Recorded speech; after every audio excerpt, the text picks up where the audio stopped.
Hi everybody. Today we are starting a new project. My family and I just got back from a trip. We went to Silverthorne, Colorado. We spent some time up in the mountains, and I was also watching a video on the plane. The creator's name is LuLu Place. His name is LuLu. I believe he lives in France, from Holland, from the Netherlands.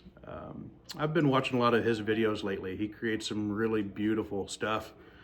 The video I was watching, he did a lot of texturing and added a lot of colors. And I put a comment on his video that colors is one thing that I haven't worked with at all. I almost always go with a natural wood finish. Almost always. It's literally been that every single time I've done any kind of project on the lathe. The only exception being my snowmen, painted the snowmen, their top hat's black. But I mean, even then I didn't add a whole lot of color. So with the inspiration that I drew from LuLu, inspiration that I drew from the Colorado Rockies, and the inspiration that I drew from it being a few weeks before Christmas, I decided to put all that together. And what I'm going for here, I'm going to go for a Christmas ornament. I'm going to try to do a more traditional ornament in the fact that I want to have a top and a bottom finial. I haven't created a lot of finials in the past. I'm going to add some color to this, and there's going to be some natural texturing. So the wood that I'm using, I received from Woods of Wyoming. By the way, completely unsponsored. I've only dealt with them twice now. But when you see and you have customer service that is exemplary, at least in today's day and age, I feel it's definitely worth a shout out. These guys are great. They have an Etsy page. I'm gonna put up the little card they sent me here. Thank you from Woods of Wyoming. It's Jeannie and Doug. Sent me a handwritten note. I bought one box of small burl slices. They were great. I've used them. But that's not what I had in mind for this project. So I actually sent them a little message on their Etsy shop and explained what I was doing. They said, don't worry, we'll hook you up. And by golly, they did. They sent me some really, really great pieces and extremely good to work with, extremely reasonable on price for what I've received. So shout out to Woods of Wyoming. Thank you very much for good customer service and a good product. Wish me luck. Here we go. Hopefully you guys enjoy the show. We'll see you on the other side. All right, let's jump right into it. What you see here, I've got a nice little piece of that burl that I received from Woods of Wyoming. My thought process here is to start with the darker colors on the bottoms. This is only going to be, half of this is going to be inside of my Christmas ornament. So the sides here are going to be the bottom. Now, I do want to preface by saying I am by no means a painter. I know nothing about this process. I am just guessing here as I'm going. The only things I've ever learned about painting, I've learned from watching Bob Ross in the morning at my grandma's house when I was at home from school. So trying to make some happy little mountains here, some happy snow-covered mountains, if you will. Um, so I put that first layer of darker blue on the sides, which will be the bottom of my mountains, putting the lighter, just pure white at the top. And then I'm going back and I'm trying to blend so you can't see a straight line designating the different colors. Just tapping. That's all I'm doing, just tapping, going between those two colors until I see something that I'm at least happy with.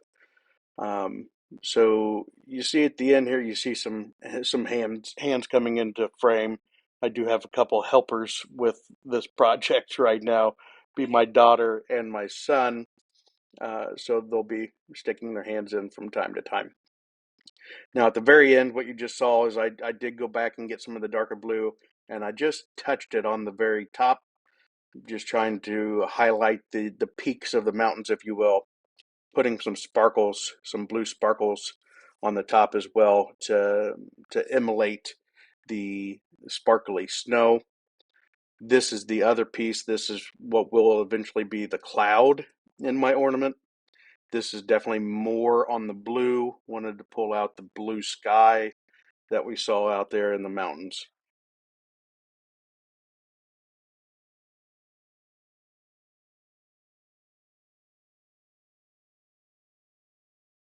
Um, so there I have the mountain and the cloud. Um, I'm happy with it. Once again, not a painter, not an artist in this sense by any means. So that's about as good as I can do with the limited range of knowledge that I have.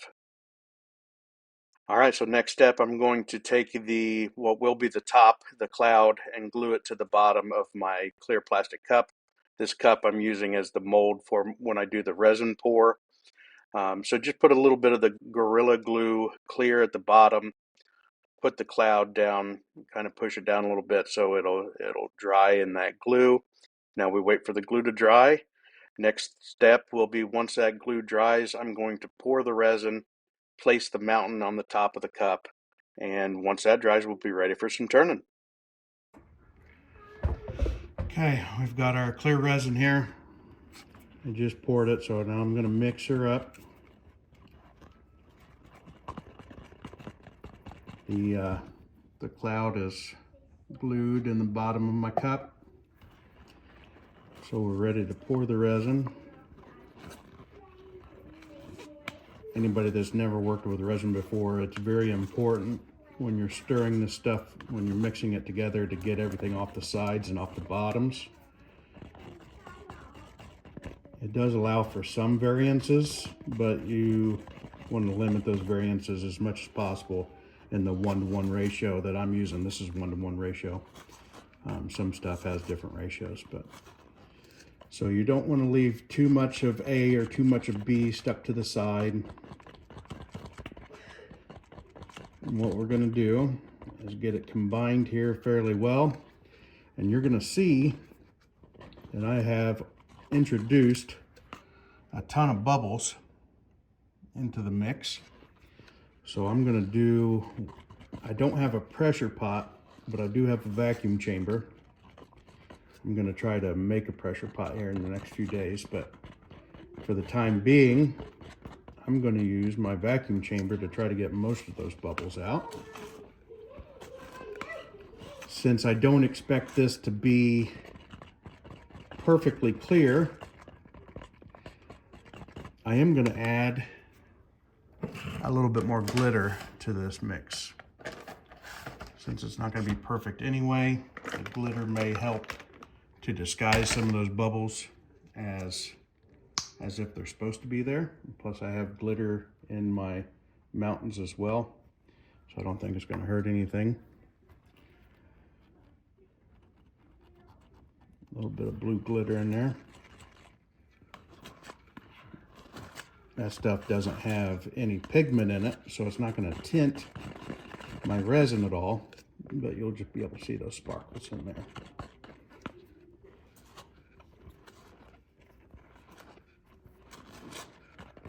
Okay, I feel pretty good about how well we've got it combined now.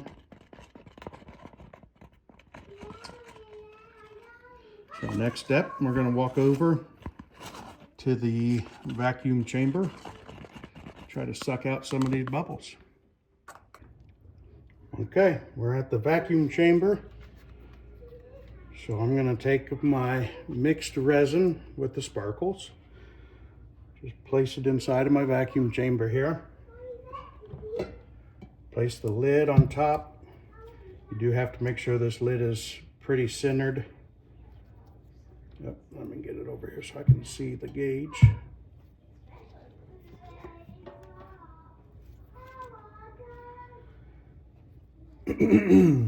All right, so now we're going to turn on our vacuum pump, pull it down to create a seal. Hopefully, oh, gotta close that, forgot about that step. There we go. I'm going to start sucking out all the air and hopefully all the gas out of the mixture. I don't know if you can see it. Turn this so you can see it a little bit. But once we start pulling a vacuum, the bubbles inside the resin mixture, it'll pull those out. So my goal here is to do this multiple times. We're going to pull out bubbles, put air back in to let them settle, and repeat the process to try to pull out as many bubbles as possible.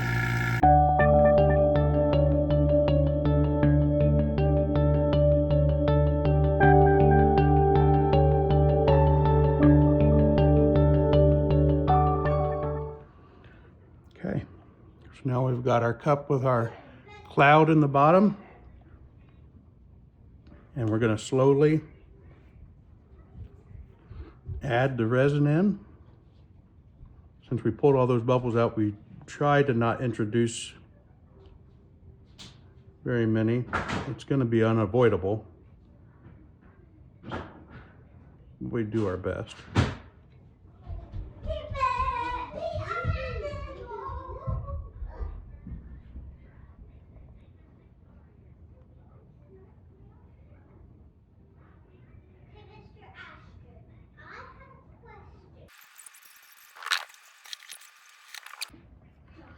Okay, there we have it, post pour.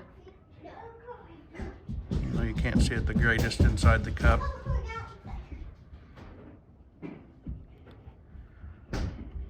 But since the top is buoyant, relatively, we don't have to worry about, we just had to glue the bottom piece down. Just making sure that's floating about where we want it, which I like it. And keep in mind, this is going to be flipped on its head. Once everything is dry, that little bit of paint won't matter. That's all going to get turned anyway. The little specks that you see in there are the blue sparkles that I put in. Once again, an effort to hopefully hide the bubbles. Make it look like that was meant to be done. There's a little bubble right there I want to try to get out.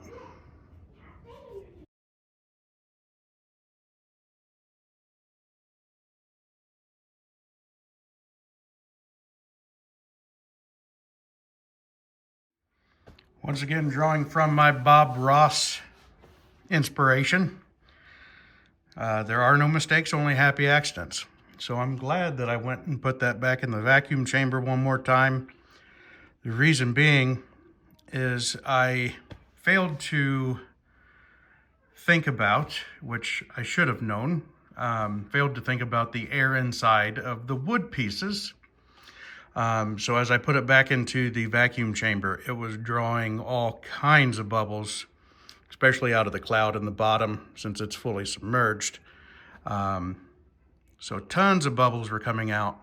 And now what you see is not only does it have sparkles, it's also got little chunks of paint and everything else in there. But you know what?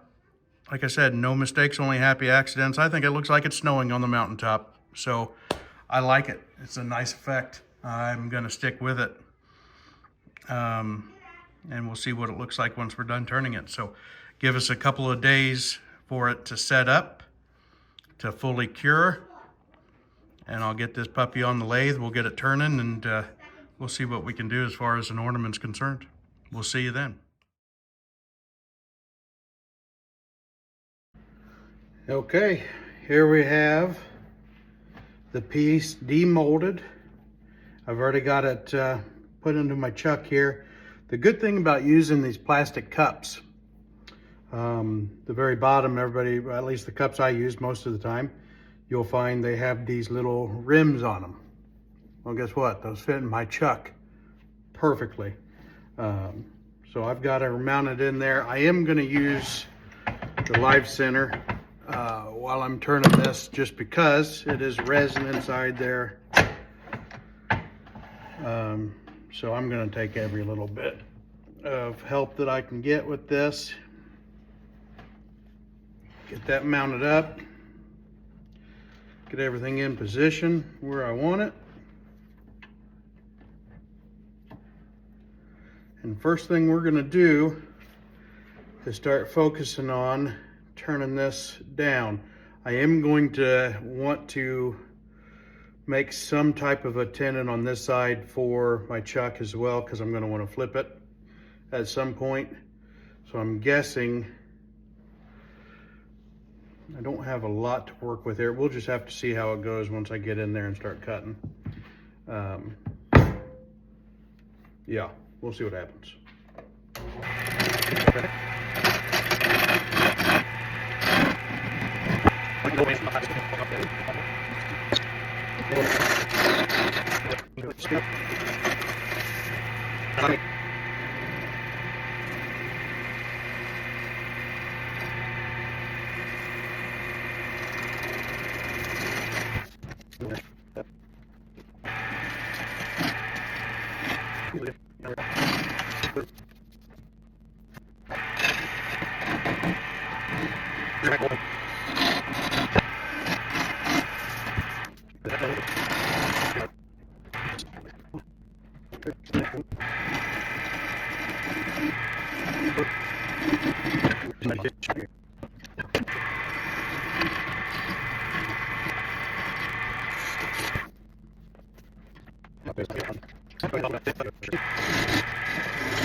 Okay, I'm going to glue all this together